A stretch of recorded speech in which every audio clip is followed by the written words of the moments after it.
Chapter 13. The Frozen Expanse. A vast, unforgiving landscape stretched out before Inanna and her caravan of followers as they trudged through the relentless terrain of the ice. The ancient forest they navigated had remained untouched by human interference for countless generations. Towering pine trees loomed over the group, their thick branches clawing at the grey sky as the travellers made their tumultuous journey through this uncharted wilderness. The 100 or so followers moved cautiously among the eerie surroundings. The forest was oppressively silent, broken only by the occasional call of an eagle or the distant growl of megafauna, signalling to the group that they were deep in foreign lands. Inanna led the way, accompanied by her trusted advisor, Palios, and the 3 remaining Egyptian Brotherhood members, Isis, Horus, and Osiris. For almost a month they had been traversing this dangerous landscape, each day bringing harsher weather as they moved further north. For Inanna, the journey toward her rebel sister was of paramount importance, yet she couldn't shake the deep-seated worry that her decisions might have led them astray. The winter winds were beginning to set in, and the ground was now mostly snow-covered, a harsh endurance that Inanna and her people were not accustomed to. There is an unsettling feeling being here. I feel eyes watching us, yet I do not see anything, Palios murmured to Horus. That is because we do not belong here. We are not a part of this world. We don't know the rules that nature plays by this far north, Horus replied thoughtfully. Inanna listened as she continued to trek forward. Her focus was unwavering despite the creeping unease. The cold air and snow-covered ground amplified every sound, making each step more treacherous. Suddenly, Isis caught sight of something ahead. "Up ahead!" Isis declared, directing her gaze toward a nearby cave. "This shelter will suffice for tonight," Inanna affirmed, trusting Isis's survival instincts. The group established themselves within the confines of the cave, nestled at the base of a mountain. This had become their nightly routine, finding shelter, lighting fires, and preparing meals to sustain them through the brutal nights. The caravan, composed predominantly of warriors and protectors, moved efficiently within the cave, clearing the perimeter and setting up defences for the evening. Inanna gazed out at the quiet, cold forest before making her way into the darkness of the cave. As she entered, she was greeted by her people, busy establishing the small comforts of the evening, warm fires and cooked food. She settled beside her Egyptian counterparts, Isis and Horus, who had guided the group in constructing their nightly defences. Palios sat nearby, meticulously checking the inventory of their journey thus far. "How are we for supplies?" she asked him with curiosity. Palios looked up from his ledger. "We have more than enough food. We prepared to feed 30 more people than we have here now," he began. "The issue is time. We are losing time traversing this much uncharted land." Inanna sat beside him, examining his stocktake. "How many people do we have with us as of now?" she inquired. "We have 68 souls with us, Nin," Palios stated. Inanna contemplated the number. 68 people still with us, despite seeing what those Neanderthals did to 1/3 of our group, she mused, sinking into her turbulent thoughts.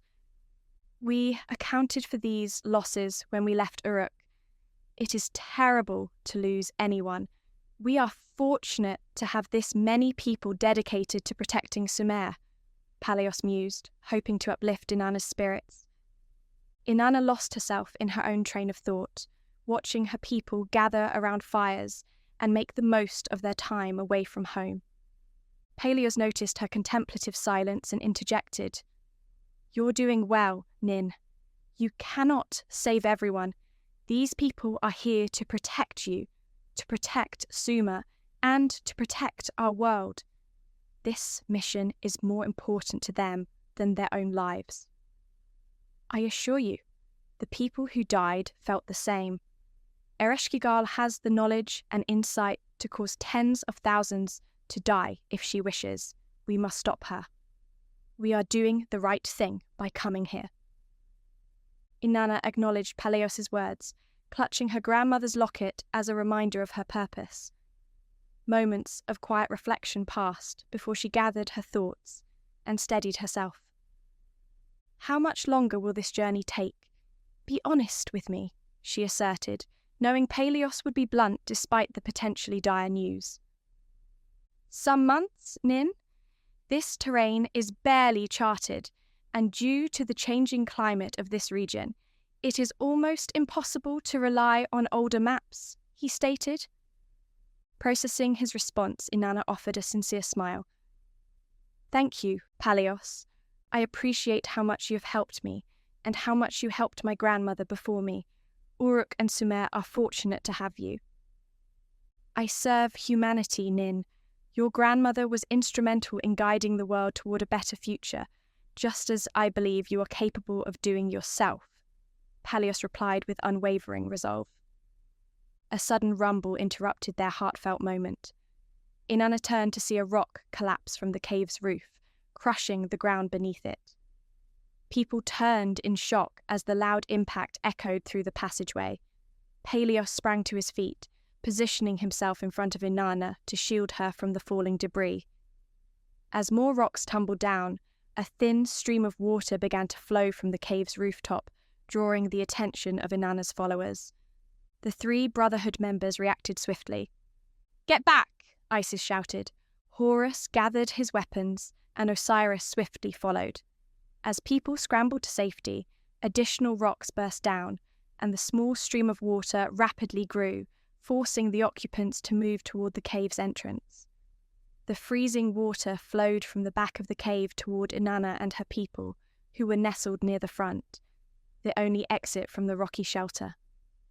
Following a rapid pack-down of the already soaked essential supplies, Isis led a party of soldiers out of the cave, wading through the rising tide of freezing water, with Inanna close by her side. The relentless flow surged around their ankles, threatening to climb higher as more rocks crashed from above, forcing everyone to move faster. The harsh, white light of the full moon illuminated the cold forest, a stark contrast to the rumbling chaos within the collapsing cave. Inanna kept her torch held high. Its flickering light guided her small group through the dark of the ancient pine forest. 6 soldiers clustered protectively around her, with Isis and Horus on high alert. Snow crunched beneath their feet, and every snap of a branch sent their nerves aflutter. Suddenly, a flaming spear tore past Inanna's line of sight. It slammed into the soldier beside her, knocking him off his feet and into the snowy ground. "Shield wall!" Horus roared. Spears rained down in a fiery barrage. The soldiers formed a tight circle around Inanna. Isis grabbed her and forced the Nin into a crouch, shielded by the formation. More flaming projectiles slashed through the night sky, finding gaps in the soldiers' defences. 2 more warriors dropped. Their cries were lost beneath the crash of steel and the hiss of snow turning to steam. As more of the camp poured out from the flooding cave, they were beset by figures emerging from the moonlit shadows. These savage attackers, barely distinguishable from humans, used clubs and swords to strike at the reeling Sumerians. In the darkness, Inanna could make out little beyond their rushing shapes, catching only glimpses of broad shoulders, jutting brows, and the glint of weapons. "Quickly, Nin, you need to get behind your people," Isis ordered, seizing Inanna's wrist. Soldiers stumbled as the water surged around them, only to be forced back into the fight by the freezing tide. Horus spotted a large group attacking from the left side of the cave. He drew his sword. "Form up with me on the left," he shouted, rallying a knot of armed warriors to prevent being overwhelmed on both fronts. They charged into the fray. Swords flashed under moonlight, and cries of pain rang out.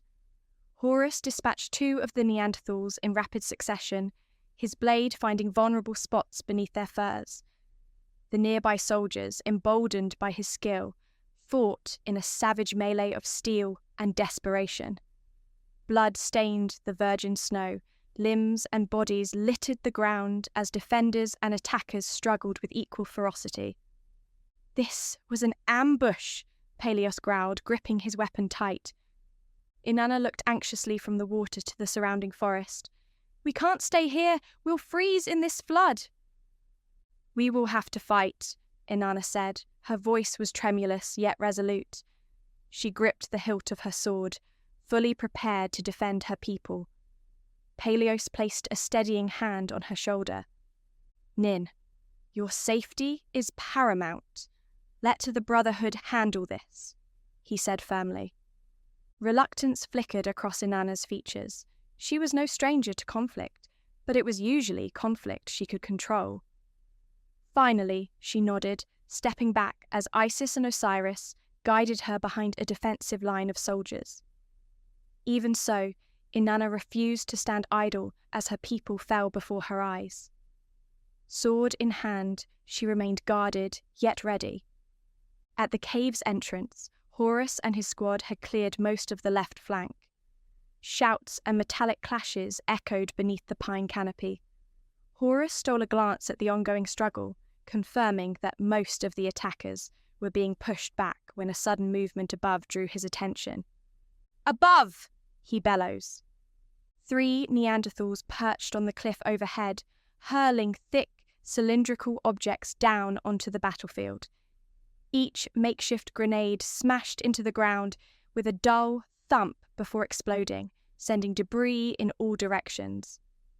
The first blast flung a cluster of soldiers outward, the second rattled the cave entrance, and the third thundered deeper into the crowd, felling 2 more men instantly. Snatching an arrow from his quiver, Horus shifted to his longbow. His first arrow struck a Neanderthal atop the cliff, sending the figure tumbling to a grisly end below. With swift efficiency, he loosed a second arrow, piercing another attacker in the chest. The third assailant scrambled for cover, barely avoiding a deadly third shot. Amid the clang of weapons and pained cries, more soldiers emerged, pressing the offensive. The remaining soldiers charged forward, determined to force the Neanderthals into a retreat. Steel crashed against stone-tipped clubs, and the air filled with the overpowering scent of blood and sweat. Suddenly, from the dark forest that ensconced the battle, came a startling sight. A man in shackles, easily recognizable as part Neanderthal by his pronounced features and thick hair, approached with measured stealth. His wary gaze flicked between the warring sides, zeroing in on Horus. At that moment, a raging Neanderthal barreled toward Horus, their eyes blazed with murderous intent. Inanna gasped as she realized the soldier was about to be blindsided.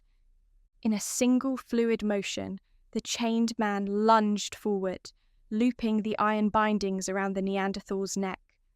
With one powerful sweep, he wrenched the attacker off his feet. The Neanderthal crashed to the ground. He was dead before he hit the snow. Soldiers nearby watched this tactic unfold and quickly mimicked it, coordinating attacks to trap more enemies from behind and deliver final, lethal blows. Isis, positioned alongside Inanna, spotted the shackled newcomer. Her eyes narrowed, and she notched an arrow, ready to release it if he turned on them. A sudden roar tore through the din. 2 of Inanna's men, stationed by a dense thicket, spun around at Horus's alarmed cry. Too late. Reading Horus's face, the men's expressions turned to fear, despite not knowing what was behind them. As they turned, lifting their swords in preemption of what was to come, one was tossed into the air, and the other's face torn open by the claws on the paw that sent the first man flying. Following the claws came the body of a beast. The creature before them required no study to recognize. Its sharp teeth glinted in the flickering torchlight, and its eyes fixed on its prey, the humans. "I do not believe," whispered Osiris.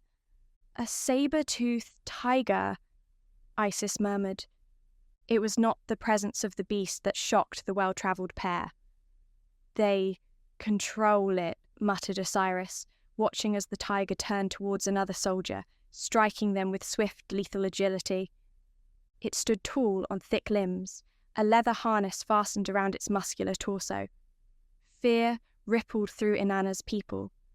The fact of its existence did not rattle them nearly as much as the realization that it appeared controlled by the Neanderthals. From the edge of the tree line, a Neanderthal, clad in heavier hides and bone armor, burst into the fray.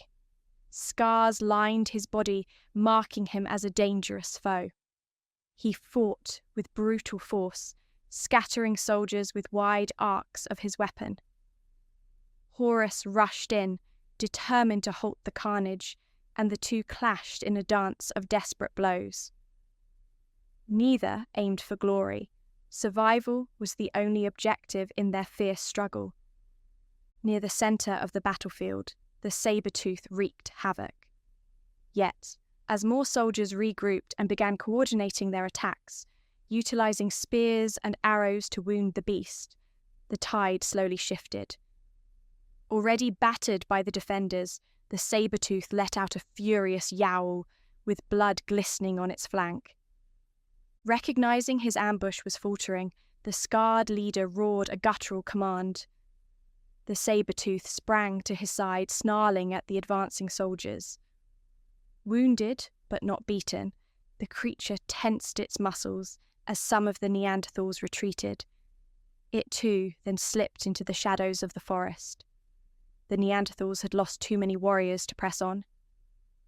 Though it seemed they held an advantage with their monstrous cat, the Sumerians, guided by Horus's leadership and the Brotherhood's skill, had proven themselves too numerous and too well armed for a decisive victory.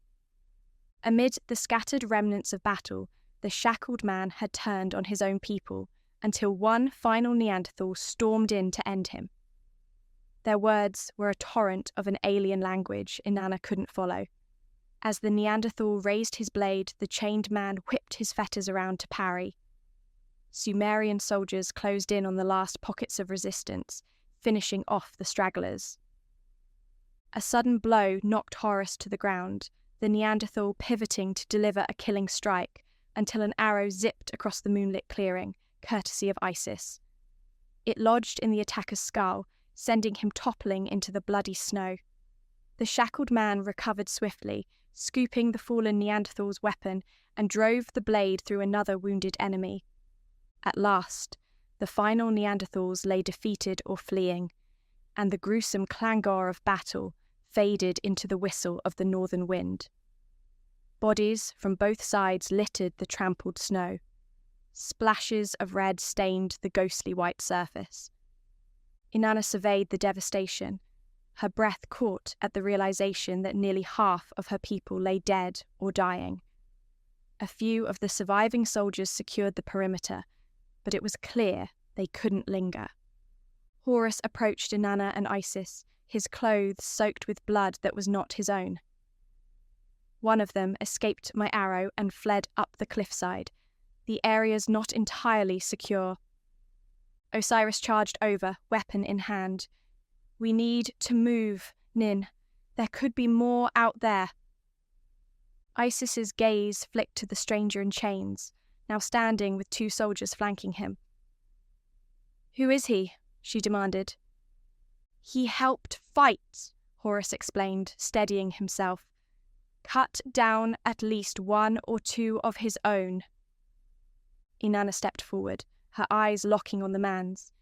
His thick body hair and larger nose and ears marked him clearly as part Neanderthal. Yet there was a spark in his expression that hinted at intelligence and desperation. "Who are you?" she asked. He lifted his head, seemingly sizing her up before speaking in a rough but familiar language. "Enkidu." A ripple of confusion crossed Inanna's face. She glanced at Isis and Horus before addressing him again. "Enkidu, why did you help us? What do you want?" The chains on his wrists rattled ominously. "I'm no friend to them. They threaten my land. My people! I fought to protect what's mine." Inanna studied him carefully, torn between wariness and hope. "We're on a mission to stop my sister from wreaking more harm. If your goal is truly to protect your own, then perhaps our interests align." Isis bristled, leveling an arrow at Enkidu. "You just appeared in the middle of this slaughter. How can we trust you?" Slowly, Enkidu raised his hands in surrender. "I have no wish to harm you. All I seek is peace for my people." Isis kept a watchful eye, bow half drawn, ready to intervene if needed. Inanna noticed the tension and placed a staying hand on Isis's arm. "If he wanted to kill us," Inanna said, "he had his chance." She exhaled bigly, the weight of command pressing heavily on her. "Very well. Join us, if you truly mean no harm. We need all the help we can get in this forsaken place." Enkidu nodded, though the set of his jaw suggested he wouldn't be cowed by them. "I will help, but know this. I will defend my own kind above all else." Inanna extended a hand, which he took hesitantly. "Welcome to our caravan, Enkidu. I'll trust you, but betray me." Her tone hardened. "And Horus will take your head." She stated it calmly, yet the threat behind her words was unmistakable. With that, Enkidu gave the smallest of nods. The immediate danger had passed, but the night's horrors lingered in every bloodstain and ragged breath. Soldiers and survivors set about gathering the wounded and accounting for the dead, determined to push onward in their journey.